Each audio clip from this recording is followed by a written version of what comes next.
Then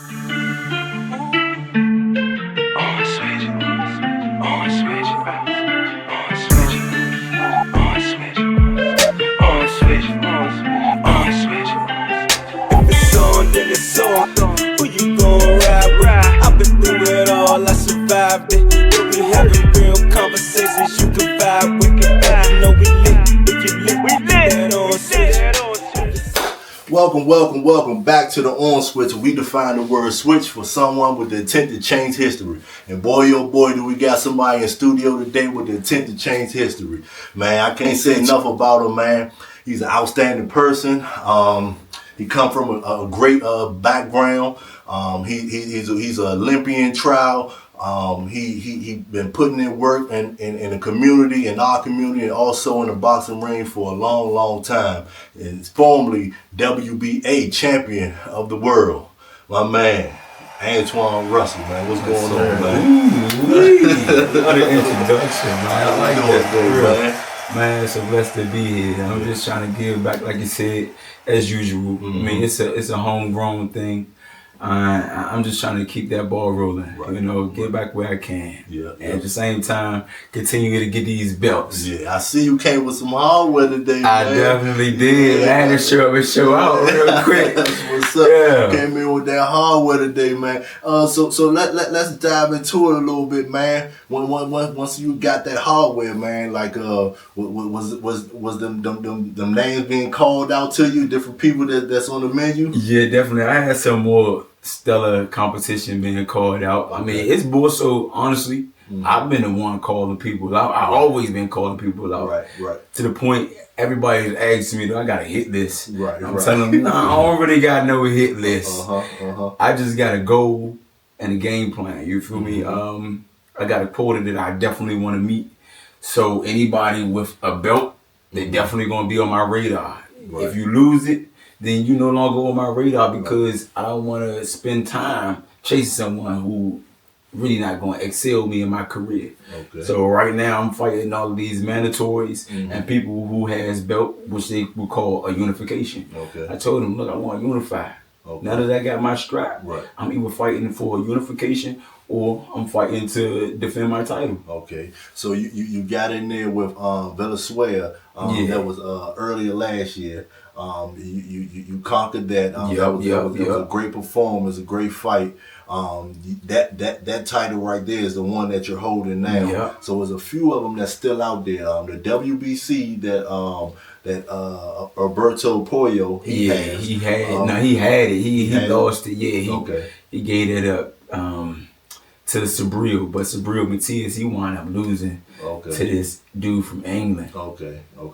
So now this guy from England, he got it. So the guy from England got it, and then the WBO is being held by Shakur from just the TO fight. Okay. And then you got the IBF, which Richard Hitchenson's had. Africa. Right. Africa So got the W. Okay. There's still 3 out there that I'm definitely chasing. You know what I mean? But I got to get through this guy first. I got a fight coming up too, just to let y'all know. February 21st, a guy named Andy Yoroka. He from Japan. He's some stiff competition. He's not no slouch. But until I get through him, that's when I can start really targeting the people who got these belts. Right.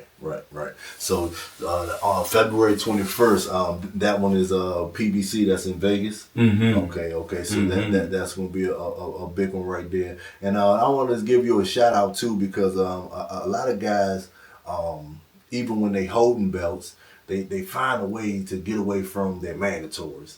And you're not one of those guys. I see you're going right at the mandatory, get them out the way, and on to the next thing. Keep it pushing. Okay. Right. Honestly, that comes across because people, when I say people fighters, they don't be wanting no stiff competition. They want easy competition, easy reward. What they fail to realize is that this profession that we're participating in is save lives. We like public servants. We inspire kids under us to stay out the streets, stop doing stuff that's going to keep them in jail. We want people to be productive and not only productive, but just doing something constructive with their time, doing something positively constructive with their time. Boxing helped a lot of people. Right. Not just keeping their mindset the right way and conditioning them to be obedient in certain ways, Right. but it's putting money in their pockets. It's a show and a business. You know what I mean? Right. It molds you. I feel like the obedient side of this sport, it builds character. Right. And a lot of time, it keeps you occupied enough to stay out of the streets, whether you grown or young. Right. And honestly, the only way to really have people indulging into this sport is if you giving off some spectacular performances. You making people say ooh and ah, giving them something to want to intervene in this sport. So they see the oohs and ahs from the pressure and the heavy punches that you put on, and then on top of that and they hear things like this from you coming straight from a champion, that also put them in a position where it say, well, you know what, Gary have to stay in the gym and work hard like this, put 2 days in, so then they'll find themselves putting in 2 day time in too, and like you said, that'll keep them out the street and out of negative things if they got something positive going on. Right. So yeah, that's a public service announcement for all you out there that's interested in boxing. Man, here's a guy right here that's telling you exactly from the rooter to the tutor how it go down, man. From the bottom and nobody knowing who you are to the top of the cream where everybody know your name and you still holding yourself poised, standing for something and having morals, man. So let's just dive right into it, man, because I know you were boxing as a kid and you boxing the JOs and everything. Let's just dive into like how was it growing up boxing and having to be away from like your friends and people like in the neighborhood and dip that like at weeks at a time because you have to go to these tournaments and things like that. Man, like I said before, boxing it molds your mind to be obedient and occupy your time. Right. So being in the gym, from traveling, all that stuff, you honestly find friends while you traveling. Right. It's a close-knit world, but everybody know everybody once you start going to these tournaments and stuff like that. So missing friends in the neighborhood was one thing because you wanted to be around them, but you're doing something productive and you getting benefits from the hard work you putting in. On top of that, your friends around the neighborhood, they see that you're doing something productive, and it get to a point they start getting excited when you coming back with trophies. You're inspiring them. They like now geeking. They geeking them, hear the news like, oh, y'all about to go out of town.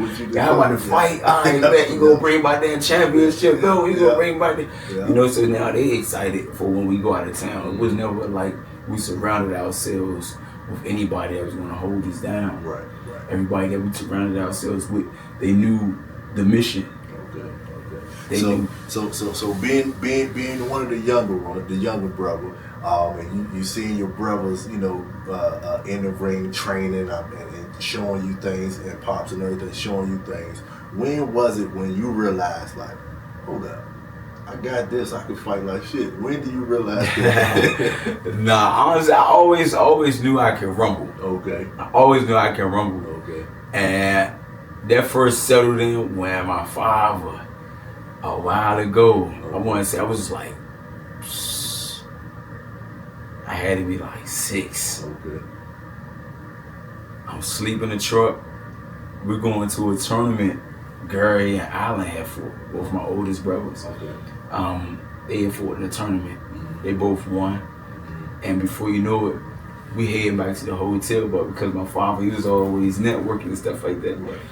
He's talking to some friends, like I said, the boxer, everybody know everybody in the boxing industry.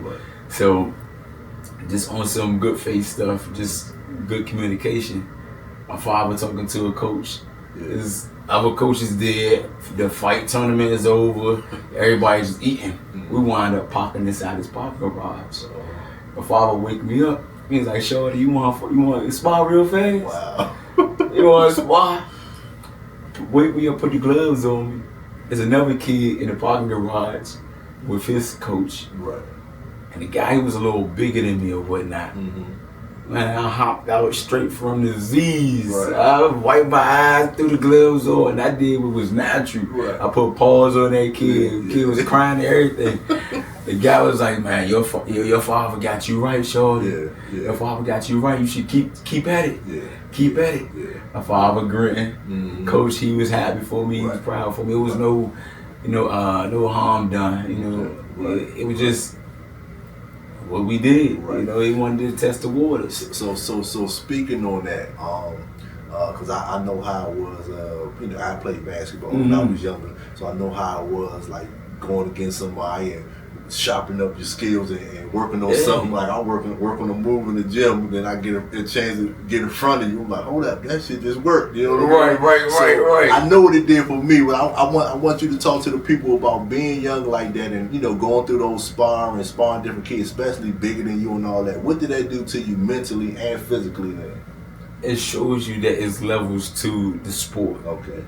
It's definitely different dynamics that you're gonna have to approach this sport with. That's any sport, to be honest, because basketball, football, boxing, soccer, it's always gonna be somebody out there that probably got a little bit more creativity, or they do something different than you that you can add into your repertoire. You can utilize. You know what I mean?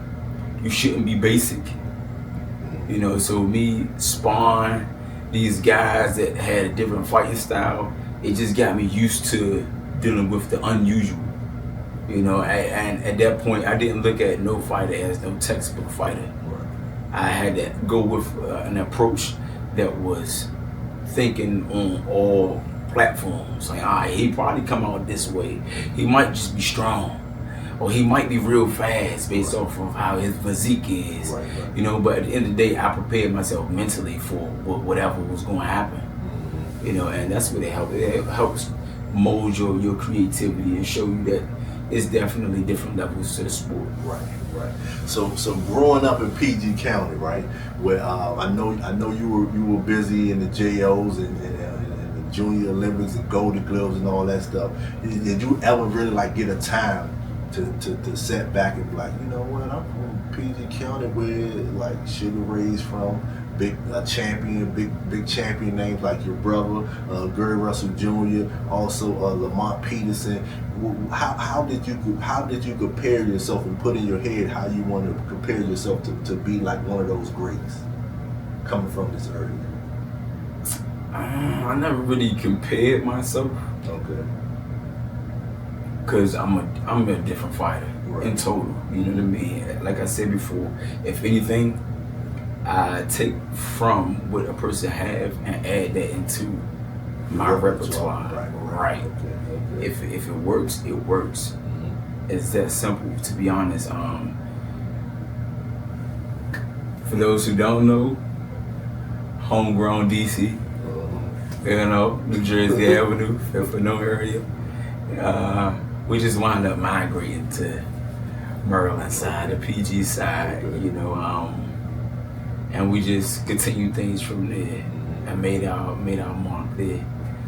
But we definitely is one of those ones. We're one of those ones that will represent wherever we go. My father used to tell us a good guard dog gonna be a guard dog no matter where you take him. DC, we showed out. Maryland, we're gonna show up and show out. We're representing. DC got some great fighters. Maryland got some great fighters. And either or, take what's usable. We can help you be better as a fighter and add it to your repertoire. And that's how you ultimately grow within yourself. I feel to realize that early on because I was just so focused on just learning myself, learning my body. I feel like at the younger ages, that's when the kid is really most trying to find out who they are when they're younger, But I already knew I was a fighter because all of my brothers fight. I had it naturally, and now I'm just figuring out what are the limits that my body can do, where the limits my body can go. As far as durability to just being smart and intelligent. So I push myself like overly, just to see how it would affect me. And now I'm into this space now where I'm trying to push myself mentally, not just physically. I want to learn more. So I took bits and pieces from old fighters, Marvin Hagler, Sugar Ray Robinson, Sugar Ray Leonard, Tommy Hearns, you name it, Roberto Duran, a lot of fighters, Sweet Pea. All these fighters, they were great. Mike Tyson, the tenacity. It's a hurt sport, hurt business. So you gotta be mean.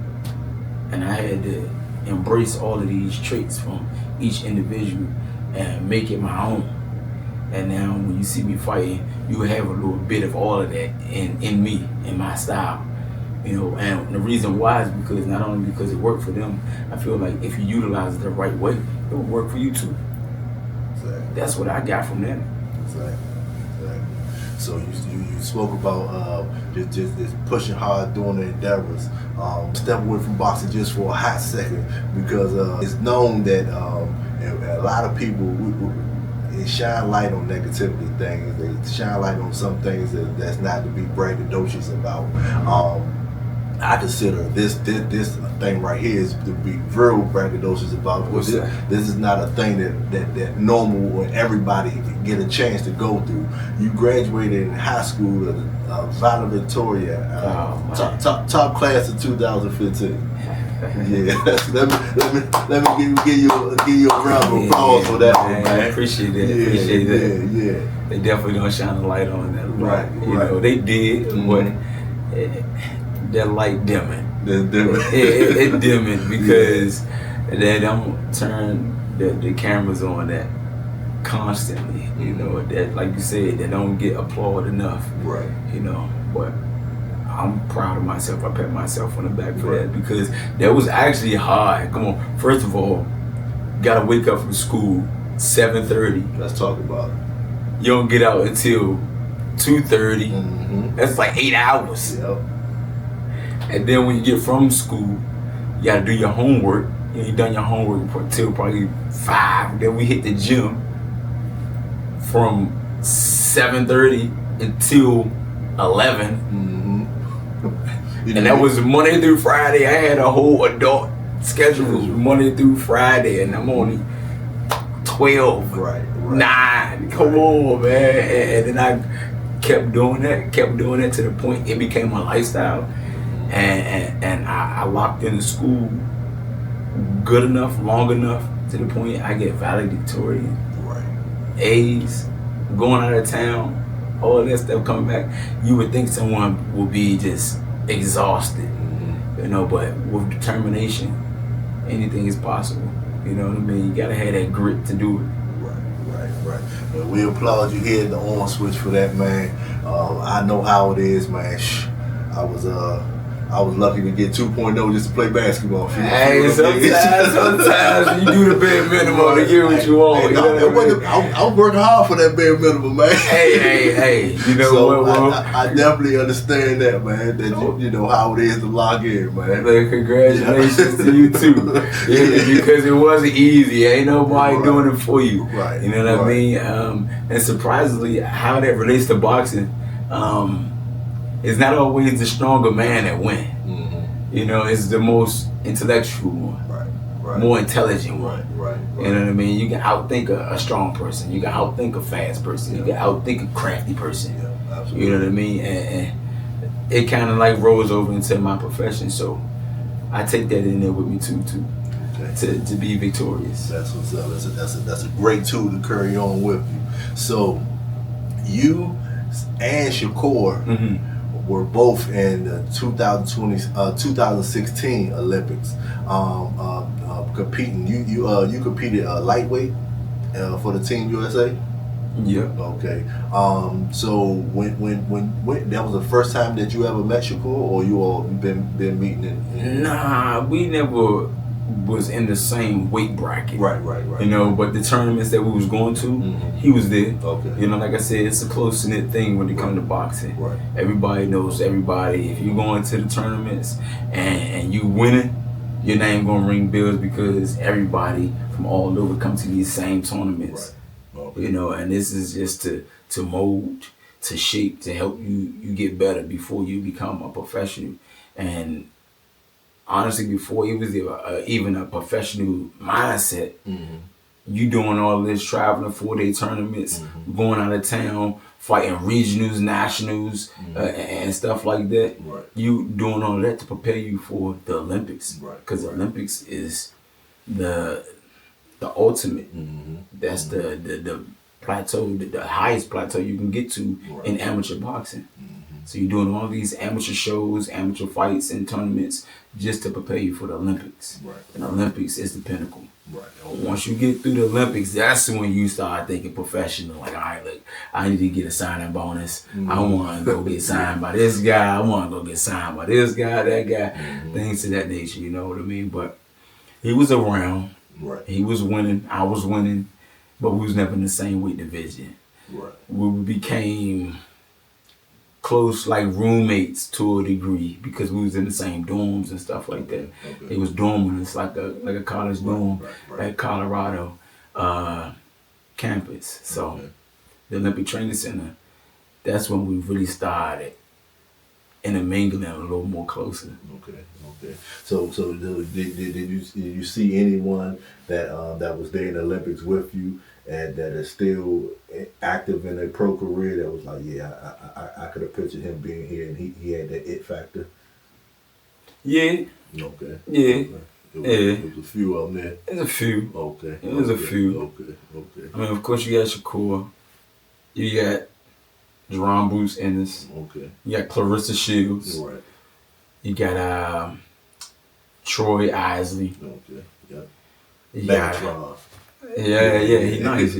Yeah. You got who else? The guy Shakur just not Shakur. The guy Keyshawn just beat. His last fight. Can't get his name off the top of my head. But What is it? Ortiz? Ortiz. Okay. Ortiz. Yeah, Ortiz. You got a couple of more. But yeah, they still out here. They were still there, so they still in the pros doing their thing. That's a good thing, man. Shout out to y'all staying into y'all craft and doing what y'all supposed to do. So let's just go back and what's that 2000 there was earlier 2025. Okay. The Venezuela fight. Let's dive into that one a little bit, man. How did you stay in there with that grit to keep that pressure on the way you did, man? That was because I had a chip on my shoulder. Oh yeah. Yeah, I had a chip on my shoulder because when I fought my brother Pollo, I felt like I won. Okay. I took off, honestly, like round 6 intentionally because I put enough rounds in the bank, Right. and I knew. Even though I was going to change how I fight, everybody was like, "Oh, he's just a brawler. He's just a brawler." Right. Yeah, I changed it a little bit. You know, make it look a little different. Yeah. So instead of just brawling, walking at them, Right. I stayed in the middle of the ring a little bit more. And I've been hearing that lately. I talked to another fighter that fought live this weekend, and he told me that was his downfall. That's how he said he wanted to do something different. Yeah, just a little different. Not extremely. Right, That's what I right, said. right. Not extremely different. Just a little bit. I stayed in the middle of the ring, and I still made it look entertaining. I made it look too competitive. Obviously, apparently, because he gave it to him, and I'm like, what the hell? Right. It was one. I watched that fight. Matter of fact, I watched that fight last night. It was one thing that I did notice, and I was like, I don't know if he putting that together like that, or like you said, I didn't know what you were thinking. I didn't know if you was putting this in perspective or not. But until the 6th round, I didn't see you cracking him in the body until about 6th round. Yeah, I was paying dividend to the body a little late because I knew he was going gas. Yeah. You know, I said, let's start touching that body. Right. I'm going to start knocking some holes in him. He going to slow down. He want to run. Cool. So I'm so used to seeing you putting that on display earlier in the rounds. Yeah. I was like, he should have went to that body earlier to me in that fight. Understood. Understood. But nah, I did that. They gave him decisions. So when I fought Rayo Venezuela, I said, nah, I can't leave that to the judges. That was the chip. That was that chip. I said, I can't leave it to the judges. I got to take this from him. So took it from you did, man. You you put the pressure on him, man. It was at one point it was just like he was just trying to survive, man. Yeah. But shout out to Ryo, man, because he could have stepped aside, but he didn't. He did the honorable thing, you know what I mean, and he showed everybody that not only is he not scared, you know, but he's an honorable man. Right. He tried to defend it. He tried to defend it. He took the offer. And honestly, I still got him beating a lot of these guys at the division. Okay. Because although I was dismantling him, he still had enough pop. Right. To get somebody's attention. Because I definitely liked his performance against Pitbull. Yeah, I definitely like that. Very swift. Yeah. You know, very calculated. And he made it look good. Right. So yeah, man, we got this big fight on February 21st, man. Let's dive into that a little bit, man. You know, without giving up too much. I was about to say that, man. Dang. Well, you know, I definitely understand that part. Okay. Without giving up too much, let's just talk shine a light on a little bit of that fight. He's a long guy, rangy guy. Okay. You know, and he's gonna try to keep me at bay. He's Japanese, but he's not fully Japanese. I call him a Japa nigga. He got some black in him. Right. You know what I mean? A Japa nigga. Nigga. Yeah, he's a Japa nigga. You know what I mean? But he's no slouch though. He's definitely no slouch. A lot of people done step aside. They paid him step aside money because they didn't want to fight a fighter with the caliber that he is. He would have made them look either stupid or made them work harder than what they really have to work. So they stepped aside and said, nah, I don't want to fight him. It was actually a post that was about him saying, I'm getting rich just off of step aside money. Wow. Yeah. You know that's a thing right there. So that's a thing. Yeah, that's a thing. He gonna come to fight, of course. You know, and he gonna try to do his best, which I am expecting him to do. You know, but I definitely got the answers. You definitely got the answers. Definitely got the answers. Yeah, that's what's up. How important is discipline in a fight game, if you could explain that? It's very important because when you in the ring, it's honestly your will versus your opponent's will. And that's on all levels, mentally, stylistically, physically. You know, all the way down to creativity. Right. You know, who's gonna outwill who? You know, because one thing might not work, and then you gotta rely on another attribute of yours. If that don't work, then you're gonna have to fall back on another attribute of yours. If that don't work, you're just gonna keep doubling down until you find a solution. But that door swing both ways because your opponent gonna have the same mentality. Okay, I thought I was stronger than him, but I can't touch him. I can't box him in to land anything. And they gonna have to think outside the box. They're gonna have to use another attribute of theirs. Well, since he's moving a lot, I gotta time him. Now they banking on timing. You know what I mean? Try to catch you when you punch it, stuff like that. So that grit gotta be there. You gotta outwill your opponent. It's a saying when they say hard work can beat talent. When talent fails to work hard, that's a real thing. Yeah. You know, so that grit gotta be there. You gotta have that mean streak in there. Grit with the discipline, man, makes a great recipe, huh? He ain't never lied. He ain't never lied. So the Villanueva fight, that was definitely on the Tank Lamont card, correct? Okay, so that was on the Tank Lamont card. That's one I want. You know, we always talking about. I hear. I ain't gonna say we always talking. I always hear a lot of negativity things going towards Tank for some reason, of course. But at the same time, I just want to display that fight with Roach that he had. He had a lot of DMV and Baltimore fighters on that card, man. What did you think about that? I think, in a way, that's him giving back. Right. They need to leave Tank alone, man. Yeah. Like, they just need to leave him alone. Right. Not in the sense of like stop doing business with him. Right. I just think all these memes and these posts about him. Right. Come on, man. Y'all don't know this man personal life for real. And what people have to go through. Yeah. Leave him alone, man. We always say boxing is what we do, but it doesn't define who we are. Yeah. Don't just look at me as a jock. That's why I'm glad that you shine a light on my academics. Exactly. You know, that's what I'm talking because about. It's not just what we are. It's what we do. Mm-hmm. You know, and a lot of the things they posting about this, man, these are normal situations that everybody go through daily. Right.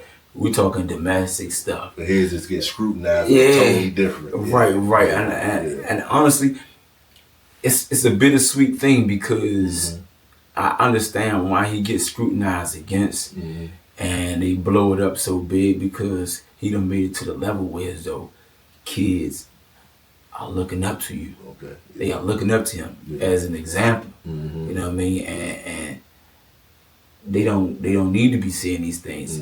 But the people who is magnifying this, they making it bigger than what it was. Yeah, they making it bigger than what it is, making it look more negative. You know what I mean? And they shouldn't. Yeah. In that sense, they need to leave them alone because, come on, man, domestic violence with your lady, it happens. Right. Come on, disagreements happen. Everybody I go through it. You know what I mean?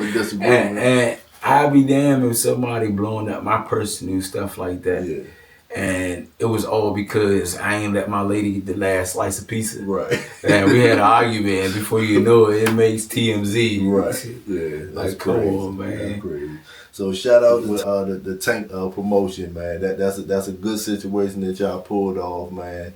And giving back to the community, have all those type of fighters on there. You fought a guy from the area. You put guys on from the area as well. Shout out to you for that, man. But February 21st, man. If you can't be there, you gotta be on PVC. You gotta watch that on. You gotta watch. Definitely that on tune in. Man. Yeah. Definitely tune in. Definitely tune in, man. That's gonna be a great one right there, man. That's Ryan Garcia card. He's against Barrios. Barrios. They the headline. Barrios and Garcia. Then you got Africa on there. He's on there. On there. You got you on there. Man. We got Frank Martin. Frank Martin's on there, man. This is gonna be a great night of boxing, man. And it's so dynamic because all these guys that's fighting, you may see them in the ring against each other very soon. I'm telling you. It's gonna be like crazy. I'm like, oh my God. I want to see who really gonna be itching to see who fights first because even the lineup could switch. Right. But we all know that we on the card together at this point. Right. And they all know that we're in the same division. We will see each other down the line. We're gonna have to see each other one way or another. You know what I mean? So it's about to be fireworks. It's about to be very interesting, you know. And I'm waiting on the day. We still in the workshop. We're cooking. We cooking. You know what I mean? So time to tell, man. It's ticking too. Right, it's ticking. So y'all already know where y'all can find all the information for his upcoming fight on the On Switch podcast. You can catch us on Instagram. Any handlers that you want to tell them where to catch you on? Yeah, you can catch me on IG, Gary Antuanne Russell. Or another IG page, Twanadon5. I got Twitter, Gary Antuanne Russell. Man, let y'all give me some support. Shout me out when you can shout me out, man. Definitely. Follow me when you can follow me. Definitely. And y'all gonna get me personally. You know what I mean? I feel like this interview right now is doing great things, but it don't do justice. So when y'all meet me personally, then you get to know me personally, then y'all gonna really have that fanboy or fangirl thing going on because I'm a great being for real. I'm one you need to know. Right, and I'm definitely here to attest to that too. We got a little clip for y'all too of my man always doing a good deed and being a man that it is, man. Thank y'all for switching in. We switching out. We lit, we live. Good vibes. Like, comment, subscribe. We lit, we live. Good vibes. Like, comment, subscribe.